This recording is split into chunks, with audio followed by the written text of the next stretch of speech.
सम्माननीय सभामुखज्यू र माननीय सदस्यज्यूहरू सबैलाई नमस्कार छ, धन्यवाद छ यो आजको कार्यक्रमको लागि। र म खास गरी पहिलो कुरा आफ्नै जिल्लाको कुरा राख्दाखेरि म्याग्दी जिल्लालाई हिमाली जिल्ला भनेर 2075 सालमा घोषणा गरेको रहेछ, घोषणा मात्रै कागजमा। तर हिमाली जिल्लाले पाउनुपर्ने सहुलियतहरू सबै कुराहरू त्यहाँ चाहिँ केही पनि अहिलेसम्म नगएको रहेछ। त्यसैले यो कुरा चाहिँ एकदमै जोडतोडका साथ राख्न चाहन्छु। के गर्नुपर्ने हो अगाडि त्यो कुरा गरिदिने हुन अनुरोध गर्दछु।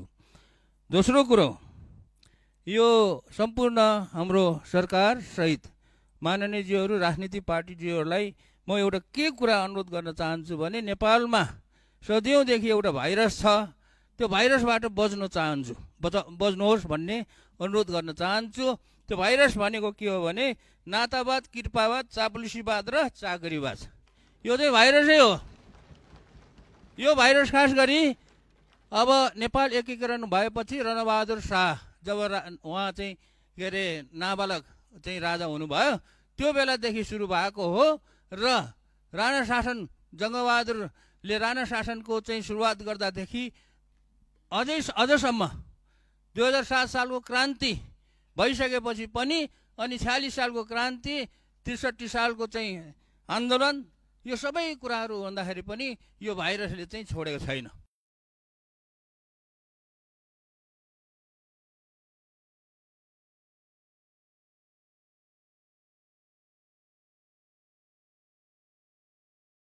यो भाइरसबाट छुटकारा पाउनको लागि तपाईहरु सबै चाहिँ यसबाट चाहिँ बच्नुपर्ने हुन्छ। र अब यसबाट म के भन्न चाहन्छु भने अहिलेको नयाँ सरकार, नयाँ सांसदज्यूहरूले के गर्नु पर्यो भनेदेखि यो भाइरसबाट चाहिँ मुक्त हुनलाई प्रयास गर्नु पर्यो। र यसमा के भन्न चाहन्छु भने अबदेखि फलानाले, फलाना सांसदले, फलाना मन्त्रीले, फलाना चाहिँ राजनीति नेताले आफ्नो छोराछोरी, आफ्नो नातागोता, आफ्नो इष्टमित्र फलानालाई चाहिँ यस्तो किसिमको चाहिँ पदमा, सुविधा दिने पदमा चाहिँ नियुक्ति गर्यो भन्ने कुरा चाहिँ सुन्न नपरोस्।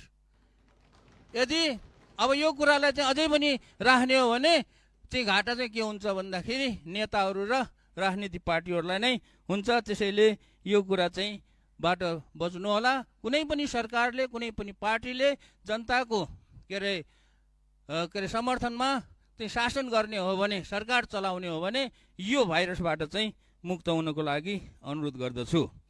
र अर्को कुरो, मैले चाहिँ अहिलेसम्म नेपालमा बसेर गर्दै आएको सङ्घर्ष, गर्दै आएको अभियान चाहिँ के हो भने नेपालमा अर्थतन्त्रको विकास गर्नुपर्छ।